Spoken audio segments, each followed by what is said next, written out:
안녕하세요. 연합인포맥스 선임기자 워싱턴이 선재규입니다.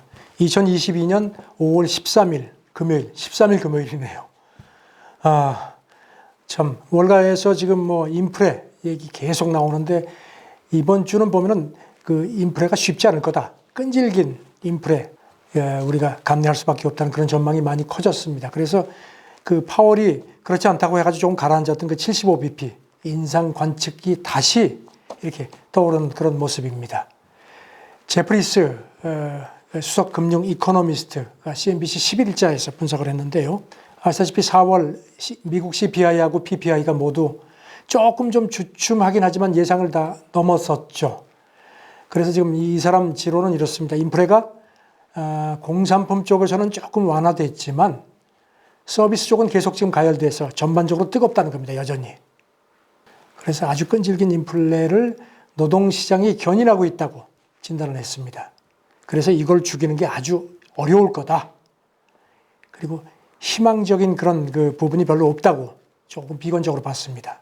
그리고 지금 아시다시피 4월 그 미국 CPI가 8.3% 하루 전보다. 그래서 조금 전달에는 8.5%니까 조금 둔화가 됐는데 이거는 기저효과 탓이 크다. 그러면서 근원 인플레 압력도 지속해서 둔화하는 그런 징후가 없다고 했습니다. 유일한 방법이라면은 현재 지금 미국의 그 연방기금 그 금리가 0.75%, 1% 대역인데 이거를 한 연말까지 한 4%로 과감하게 이동시킬 수 있느냐는 점인데 쉽지 않을 거라는 겁니다.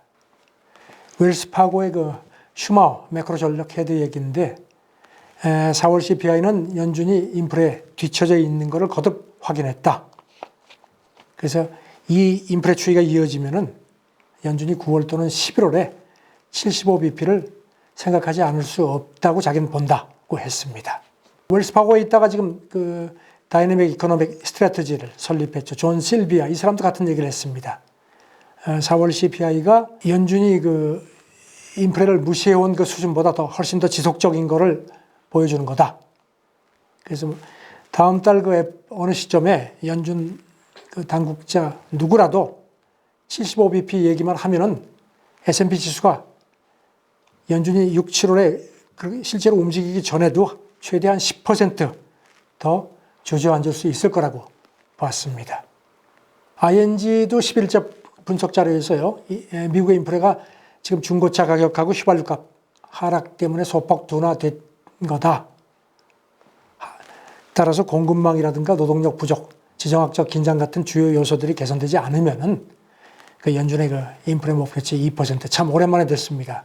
이걸로 돌아가는 속도가 훨씬 더 무딜 거다. 그러면서 6월, 7월, 9월 FOMC에서 각각 50bp 인상하고 나서 11월에 가서 인상폭을 25bp로 좀 축소할 수 있을 거다고 그렇게 봤습니다. 이렇게 되면 내년 초에 그 연방기금 금리가 한 3.25%가 되지 않겠느냐고 봤습니다. 이렇게 공격적으로 해도 내년 말 이전에 2% 목표치로 돌아가는 것은 요원하다 이렇게 내다봤습니다. 연준 지도부는 그 침체 너무 불안해하지 말라고 그렇게 이런 불안감 가라앉히려는데 아주 한 목소리를 내는 반면에 연준 그 전 부의장 세 사람은 인플레 제어를 위해서 침체를 감수하는 게 불가피하다고 조금 더 비관적으로 봤습니다. 미국 연방은행장들, 리치몬드 연방은행장도 그렇고, 그 다음에 그 뉴욕 연방은행장, 그 다음에 그 클리브랜드 연방은행장, 이 사람들이 이제 이번 주에 일제히 그 침체를 너무 걱정하지 말라는 그런 메시지를 시장에 전달을 했습니다. 리치몬드 그 바킨 리치몬드 연은 총재는 이렇게 얘기했습니다. 인플레 통제를 위해서 그 볼커 스타일, 이게 이제 이 사람은 인플레 파이터였죠. 그런 식의 경기 침체를 감수할 필요는 없을 거다. 그러면서 인플레를 낮추는 게 깊은 침체를 유발하지는 않을 거라고 봤습니다. 윌리엄스 뉴욕 연은 총재도 비슷하게 얘기를 했습니다. 6월, 7월 각각 50bp 인상을 고려해야 할 거다. 금리 인상 때문에 실업률이 다소 올라가겠지만 자기는 미국의 연착륙이 무난하지 않겠느냐 그렇게 본다고 했습니다.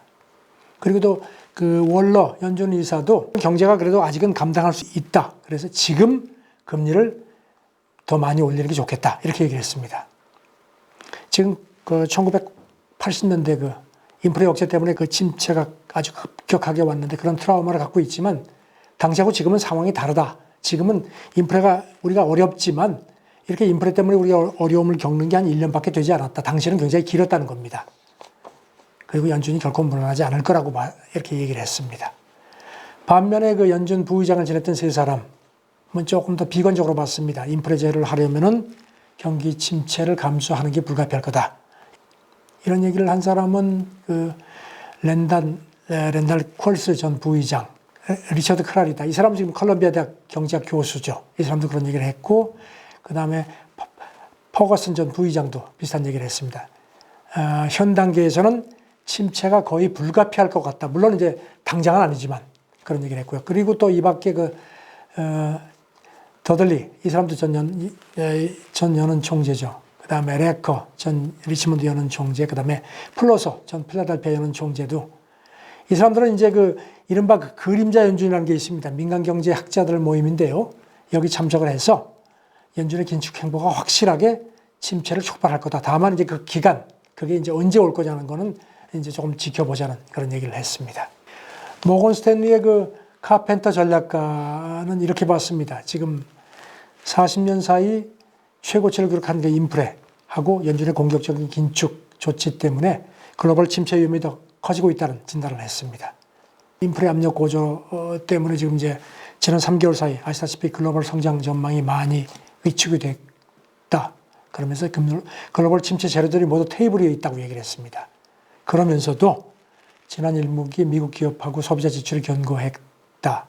그래서 경기 침체가 자기가 보는 기본적인 전망은 아니라고 했습니다. 카펜터는 높은 금리하고 준화하는 성장이 결코 밸류에이션에 좋은 건 아니다. 그렇게 얘기를 하면서 침체를 피할 수 있다고 보지만 하지만 높아지는 침체 확률하고 부딪힐 수밖에 없다는 점은 잊지 말라고 그렇게 말했습니다. 월가 쪽에서 지금 좀 계속 안 좋은 얘기들만 나오는데 증시 대학살 이런 표현도 나왔습니다. 그리고 공포지수가 아직 바닥이 아니란 신호다 하는 얘기도 있고요. 또 미국 주식하고 채권이 50년 사이에 첫 동시 조정에 들어갔다는 얘기도 나왔습니다. TS 롬바드 리서치 헤드 얘기인데요. 연준이 금리를 올리고 중국하고 글로벌 성장세가 둔화하면서 투자자들이 숨을 곳이 없다. 그러면서 증시 대학살, 카니지라는 표현을 이게 당분간 이어질 거라 이런 표현을 썼습니다. 이 사람은 자산 가격이 전반적으로 계속 떨어질 가능성이 크고 이건 해칭 기회가 희박하다는 의미다 얘기를 했습니다. 또 미국의 인플레 상당 부분이 내수 회복에서 초래가 돼서 지금 글로벌 경기 둔화가 이를 의미 있게 낮추는데 크게 기여하지 못할 것 같다는 얘기도 했습니다. 추가적인 금리 인상이 금융위기 이후 가격 급등을 야기한 그 자산 주기에 갇혀있는 미국 시장의 고통을 연장할 거라는 게 이 사람 얘기입니다. 따라서 경기가 좀 둔화하지만 연준이 절대로 금리 인상을 중단해서는 안 된다. 만약에 그럴 경우 인플레가 다시 통제 불능이 되면서 이후에 금리를 더 세게 올려야 한다는 점을 잊으면 안 된다고 했습니다.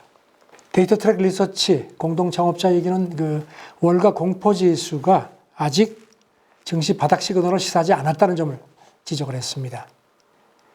아직도 지난 3월 고점이 37에 못 미치고 있다는 겁니다. BTIG 수석기술 전략가도 빅스 선물이 바닥 찾기에 분주한 투자자들에게 아무런 위로가 되지 못한다.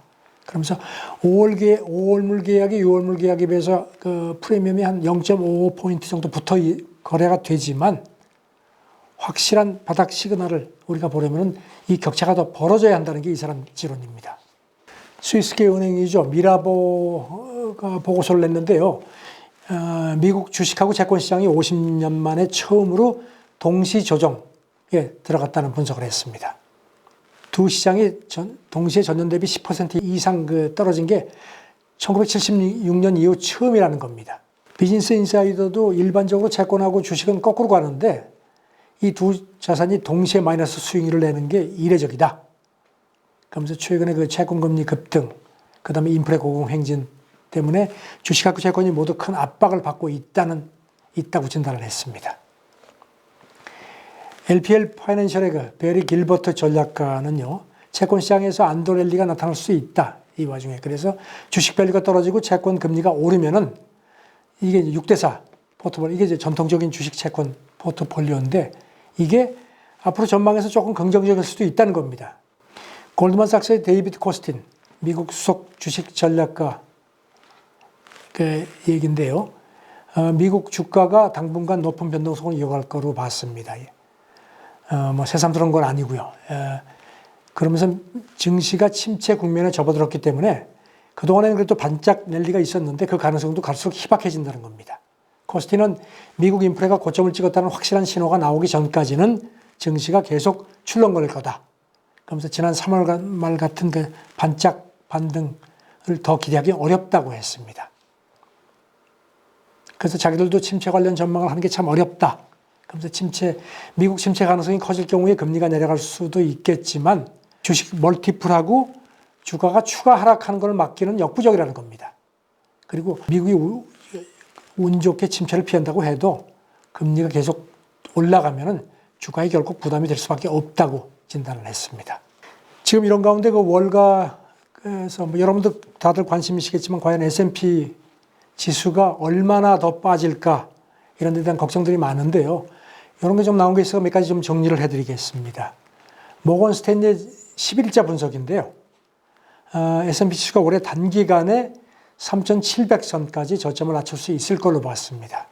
최근에 뭐 한 5주 연속 하락했지만 여전히 경기 여건을 제대로 반영하지 못하고 있다는 게 그 마이클 윌슨 수석 주식 전략가의 진단입니다. 이 사람은 불과 얼음 시나리오를 또 언급을 했습니다. 지난 10년여 사이 이어져온 강세장, 이게 이제 불인데 이게 얼어붙을 수 있다. 그러면서 앞으로 12개월 기본 전망치는 3,900인데 그 전에 3,700, 3,800 범위에서 왔다 갔다 할 수 있다는 겁니다. 그래서 이런 상황에서는 리스크 오프 측면에서 헬스케어하고 유틸리티 그리고 부동산 같은 방어주 쪽에 조금 관심을 갖는 게 좋겠다고 그렇게 조언을 했습니다. 그 다음에 밥 페럴, 이 사람은 이제 월가 뭐 전설 통하는 인물 중에 한 사람인데 올 여름까지 하강 압박이 이어질 거다. 그래서 S&P 지수가 한 30% 정도 떨어질 것 같다고 봤습니다. 저가 매수보다는 주가가 오를 때마다 팔고 나오라는 겁니다. 그게 여의치 않으면 가치주에 몸을 숨기는 게 좋겠다. 그러면서 군수, 사이버 보안, 유틸리티, 에너지 그리고 금 투자를 권고를 했습니다. 인터랙티브 브로커스 창립자인 피터 피 회장은 지금 S&P 지수가 지금보다 많게는 한 15% 하락하는 게 자기가 볼 때는 적정 수준인 것 같다고 했습니다. 그리고 이제 이 사람은 그 S&P 지수 적정가를 그 12개월 주당 순이익 퍼에 한 15배 내지 16배로 얘기를 했습니다. 그러면서 그 S&P 지수가 4,100 그 선이었을 때 한 17.6배 정도인데 그래서 높다는 겁니다. 그래서 내가 지금 저점 매입 시기를 자꾸 물어보는데 내가 지금 확실하게 말할 수 있는 건 없지만 지금은 아니다 라고 그렇게 조언을 하겠다고 했습니다. 뱅크 오브 아메리카 글로벌 리서치의 그 하네트 수석 투자 전략가, 이 사람은 지금의 증시 약세가 10월쯤 돼야지 끝날 것 같다 그렇게 봤습니다. 과거의 실적인 미래 실적을 담보하는 건 물론 아니겠지만 그동안의 추이를 보면은 지금의 약세장이 이제 끝나려면은 S&P 지수가 한 3,000선, 나스닥 한 10,000선까지 빠지는 10월 한 19일 뭐 날짜를 얘기를 했는데 그때쯤 될 것 같다 이렇게 유추를 할 수 있다고 조심스럽게 진단을 했습니다. 그러면서 하네트는 투자자들이 올해 대부분을 인플레하고 금리 침체 충격을 해결하는 데 몰두해야 할 거다. 이것 때문에 부정적이고 변동성이 큰 실적을 감수해야 할 거라고 그렇게 어둡게 봤습니다. 지금 오늘 새벽에 파월이 그 마켓플레이스하고 해결을 했죠. 그런데 파월이 조금 좀 이랬다 저랬다 흔들리는 것 같습니다. 지금 인플레 잡는 게 좀 어렵다. 그리고 또 이런 얘기도 했습니다. 우리가 조금 좀 인플레 그 대처에 조금 일찍 했었으면 좋았을 텐데 하는 얘기입니다. 사실상 우리가 좀 실패했다는 거를 슬그머니 시인을 한 건데 이러니까 또 시장에서 한동안 가라앉았던 75bp 얘기가 또 나옵니다. 참 시장이 지금 저걸 믿어야 하나. 연준이 지금 오락가락하는 모습에 대해서 시장이 참 굉장히 난감한 모습입니다.